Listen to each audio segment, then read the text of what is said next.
The wind off Lake Michigan didn't just blow through Chicago that morning. It screamed. It tore down the alleyways of the South Side, rattling the rusted chain-link fences and turning the puddles into jagged sheets of gray ice. Mary pulled her coat tighter.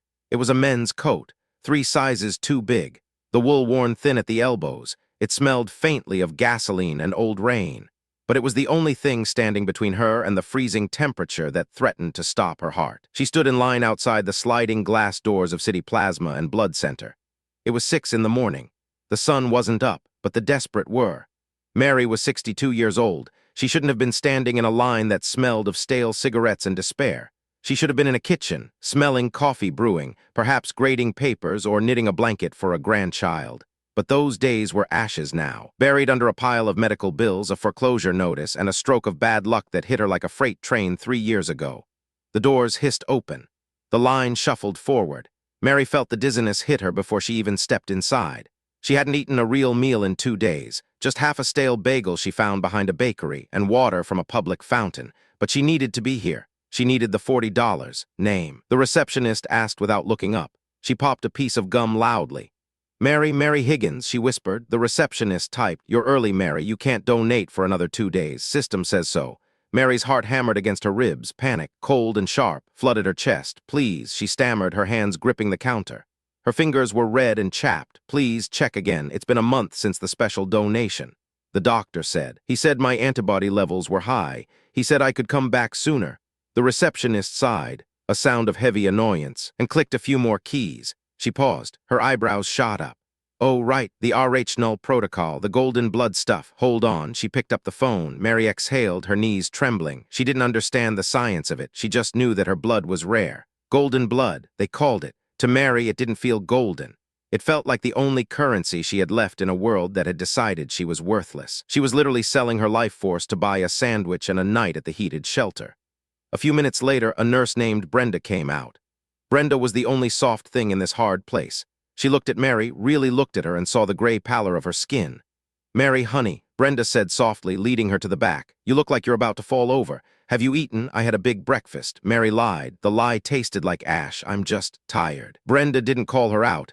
She just hooked Mary up to the machine. As the needle pierced the thin skin of her arm, Mary closed her eyes. She watched the red tube fill. That blood was going somewhere, to someone rich enough to afford the treatments. Someone warm, she wondered. As the room began to spin gently, if the person receiving her blood knew that it came from a woman who slept in a 2004 sedan with a plastic bag taped over the rear window. She wondered if they felt her hunger in their veins. 5 miles away, the wind didn't scream. It just tapped politely against the triple-paned, soundproof glass of the penthouse suite. Robert Sterling sat in a leather armchair that cost more than Mary's car. He was a man who had built the skyline of Chicago. His name was on towers, on plazas, on the deeds of half the redeveloped neighborhoods in the city. He was 55, sharp-jawed, and usually radiated the kind of aggressive energy that made competitors nervous. But today, he looked fragile. His skin was pale, almost translucent. A cashmere blanket was draped over his legs. On the mahogany table next to him sat a glass of water and a dizzying array of pill bottles. "The infusion is scheduled for noon, Mr. Sterling," his concierge doctor said, snapping his briefcase shut. "We were lucky. The donor came in this morning." Robert stared out the window at the gray expanse of the city below. He felt like a vampire. That's what he joked to his board of directors. He had a rare autoimmune condition that attacked his own red blood cells. Without the transfusions of the specific rare plasma from a matched donor, his body would simply shut down. "Do we know who it is yet?" Robert asked. His voice was raspy. He hated needing things. Robert Sterling was a man who took, he didn't ask, he acquired. Dependence on a stranger gnawed at his pride. "Anonymous, as always," the doctor said, but the center manager mentioned something. "They said the donor is flagging. Her iron is low. She's physically exhausted. They are worried she might not be able to provide much longer if her health doesn't improve." Robert frowned. This was a supply chain issue. If his source dried up, he was in trouble. There were less than 50 people in the country with this blood match. Money fixes exhaustion. Robert said, waving a hand dismissively, "Offer her more, double the stipend." "It's not just the stipend, Robert," the doctor said, his tone turning serious. Well, the manager implied she's destitute.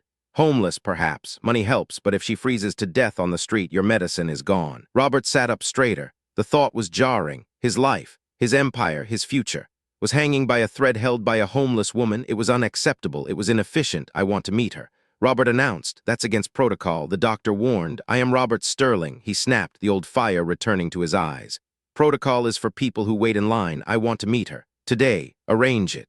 Tell the center I want to thank my savior. Tell them I'm going to make a substantial donation to their facility if they bend the rules. He stood up, steadying himself on the arm of the chair. He would fix this. He would meet this woman. He would write her a check big enough to get her an apartment and some vitamins, and he would ensure his supply remained uninterrupted. It was a business transaction, nothing more. He walked to the window, looking down at the ant-sized cars on the street. He didn't know that the woman saving his life was currently walking toward a bus stop, clutching two $20 bills, praying she wouldn't be robbed before she could buy a hot bowl of soup. He didn't know that their lives had intersected once before, and that the last time they met, he had been the one holding the pen that signed her destruction. The meeting was set for 2 days later. It wasn't at the plasma center. Robert refused to step foot in that part of town. Instead, he arranged for a private room at St. Jude's Hospital, a neutral ground that smelled of antiseptic and money. Mary was terrified. Brenda, the nurse, had driven her. Brenda had even stopped at a Goodwill on the way, buying Mary a clean blouse and a scarf to hide the frayed collar of her coat.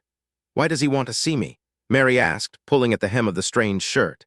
She sat in the passenger seat of Brenda's Honda, looking at the towering glass facade of the hospital. "Did I do something wrong? Is the blood bad?" "No, honey." Brenda said gently, patting her knee. "He's grateful. He's rich, Mary, like TV rich. He probably wants to give you a reward. This could be it. This could be the way out." Mary felt a lump in her throat. She didn't want charity. She wanted her old life back. She wanted the small yellow house on Elm Street with the porch swing. The house she had lived in for 30 years until the developers bought the building and evicted everyone to make luxury condos. But pride was a luxury she couldn't afford anymore. If this man wanted to give her money, she would take it. She would take it and buy a heater. Inside, the hospital was quiet. They took an elevator to the top floor. The doors opened onto a carpeted hallway. Mary felt painfully out of place. Her boots were scuffed and wet with slush. She tried to smooth her gray hair, catching a glimpse of herself in a mirrored window. She looked old. She looked broken. She looked nothing like the vibrant woman she had been just a few years ago. A man in a suit met them. "Mr. Sterling is waiting," he said. He looked at Mary with a mixture of curiosity and pity. They walked down the hall. Mary's heart thudded in her ears. She felt a strange sense of déjà vu, though she couldn't place it. Something about the name Sterling. It had been scratching at the back of her mind since Brenda mentioned it. Sterling. Where had she seen that name? Maybe on a billboard or a news report. The assistant opened a heavy oak door. The room beyond was like a hotel suite. There were fresh flowers on the table, and there, standing by the window, looking out at the skyline he owned, was the man. He turned around. He was wearing a suit that looked like it was made of silk. He looked healthier than he had 2 days ago, the color returning to his cheeks thanks to Mary's blood coursing through him. "You must be the donor," Robert said. His voice was smooth, practiced. He walked forward, hand extended. "I'm Robert Sterling. I owe you my life." Mary stepped forward. She reached out her rough, chapped hand to take his. She looked up into his face, and then the world stopped. The air left the room. The sound of the heart monitor in the corner faded into a high-pitched whine. Mary didn't shake his hand. She froze. Her eyes went wide, locking onto his steel-gray eyes. She knew him. She didn't know him as a sick patient. She knew him as a predator. She remembered the day the letter came. The letter on the thick, creamy stationery, Sterling Development Group. She remembered the town hall meeting where the neighborhood begged to stay. She remembered this man standing at a podium, telling them that progress was painful but necessary. She remembered him looking right at her when she cried about her fixed income, and him looking away as if she were invisible. "It's you," Mary whispered. The words were barely a breath. Robert frowned, his hand still hovering in the air. "Excuse me." Mary took a step back, trembling violently. "It's you," she said louder. "You bought the flats on Elm Street 3 years ago. You're the one who sent the eviction notices on Christmas Eve." Robert Sterling stopped. His polished smile faltered. He looked at this woman, really looked at her for the first time. He looked past the poverty, past the gray hair and the exhaustion. He searched his memory, peeling back the layers of deals and acquisitions. Elm Street, the Riverview Project, yes, it was an aggressive takeover. They had cleared out a dozen low-income triplexes to build the new glass high-rise, the Sterling Spire. He remembered the protests. He remembered a woman in a red coat standing on the front steps of the last house, refusing to leave until the sheriff came. He looked at Mary. He saw the ghost of that woman in her eyes. "You," Robert stammered, "you lived in 402. I lived there for 30 years, Mary said. Tears began to stream down her face, cutting tracks through the grime on her cheeks. "I was a teacher. I had a pension, but when you kicked us out, the rent everywhere else was double. I used my savings. Then I got sick. Then the car broke down, and then I had nothing. She held up her arms, showing the bruising on the inside of her elbows, the track marks of survival. I sell my blood to eat, Mr. Sterling, and now I find out. I'm selling it to keep you alive. The irony hit the room like a bomb. The silence was suffocating. Brenda, the nurse, stood by the door with her hand over her mouth, tears in her eyes. Robert felt a cold sweat break out on his forehead. It wasn't his illness. It was something he hadn't felt in decades. Guilt. Pure, unadulterated horror. He had destroyed this woman's life for profit. He had taken her home to build a monument to his own ego, and in a twist of cosmic humor, she was the only reason he was still breathing. The very life in his veins was stolen from the woman he had crushed. Robert tried to speak, but his throat closed up. His heart began to race erratically. The room started to tilt. The floor seemed to rush up to meet him. He looked at Mary one last time. He saw not anger, but a profound, crushing sadness, and that broke him. Robert Sterling, the man of steel, the titan of industry, gasped. He clutched his chest. His knees gave way. He collapsed onto the expensive Persian rug with a heavy thud. Mr. Sterling, the assistant, screamed, rushing forward. Mary didn't move. She just stood there, shaking. She watched the man who took everything from her crumble. She should have felt victory. She should have felt vengeance, but Mary was a teacher. She was a grandmother. She was a human being. And despite everything, she couldn't watch him die. Help him. Mary whispered to the nurse. Don't let him die. Brenda rushed to his side, checking his pulse. He's in shock. Brenda yelled, get a doctor. His pressure is bottoming out. Chaos erupted. Doctors flooded the room. Mary was pushed to the side against the wall, invisible once again. She pulled her coat tight around her. She wanted to leave. She wanted to run back to the cold, honest wind of the street. But she couldn't move. She was tethered to him by blood and now by a truth that couldn't be unheard. Robert woke up 3 hours later. He was back in the hospital bed, hooked up to monitors. The room was dim. He blinked, his head throbbing. He remembered the meeting. He remembered the eyes of the woman in the gray coat. Is she gone? Robert croaked. His doctor stepped into his line of sight. We stabilized you, Robert. It was an acute stress reaction. Your heart is fine structurally. But yes, the woman is still here. She's in the waiting room. She refused to leave until she knew you were okay. Robert closed his eyes. She stayed. After everything he did, she stayed. Bring her in, Robert said. Alone. 5 minutes later, Mary walked in. She looked even smaller now. She stood at the foot of the bed, clutching her purse. Why didn't you let me die? Robert asked softly. It would have been justice. Mary looked down at her hands. I've seen enough suffering, she said quietly. Adding yours to the pile wouldn't get me my house back. It wouldn't make me warm. Robert looked at the ceiling. He thought about his legacy. The buildings, the money, the power. It was all dust. He was alive because of the charity of a woman he had discarded like trash. I can't give you the last 3 years back, Robert said. His voice was steady now, filled with a new kind of resolve. I can't unevict you. I can't erase the cold nights. He reached for the bedside table and picked up a notepad. He wrote something down. He tore the page off and held it out. Mary didn't move. I don't want your money, Mr. Sterling. I'm done selling myself to you. It's not a check, Robert said. Mary hesitated. She stepped forward and took the paper. It wasn't a check. It was an address and a code. That is the address of the penthouse at the Sterling Spire. Robert said, the building that sits where your house used to be. That code opens the door. Mary looked up, confused. I don't understand. I'm moving out. Robert said, I have other houses, too many. That apartment. It sits on your land. It's yours. I'm signing the deed over to you tomorrow, fully paid. Utilities, taxes, everything covered for the rest of your life.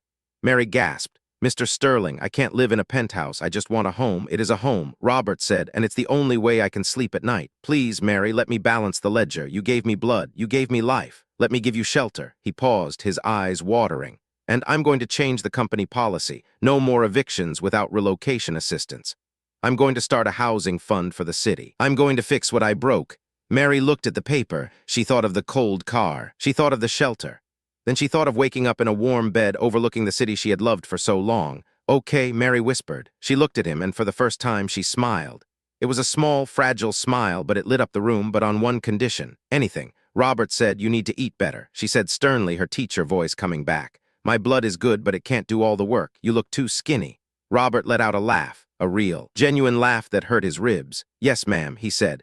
2 weeks later, Mary stood on the balcony of the 45th floor. The wind was blowing, but she didn't feel it. She was wrapped in a thick cashmere robe. She held a cup of hot tea. She looked down at the city lights. She wasn't invisible anymore. She was home. And across town, in a smaller office, Robert Sterling was working late, not on a takeover, but on a plan to build low-income housing. He touched the bandage on his arm where he had received his monthly infusion. He was alive, and for the first time in his life, he was actually human. Thanks for watching. If Mary's story touched your soul, please hit that subscribe button and visit the channel for more real-life stories of redemption and hope.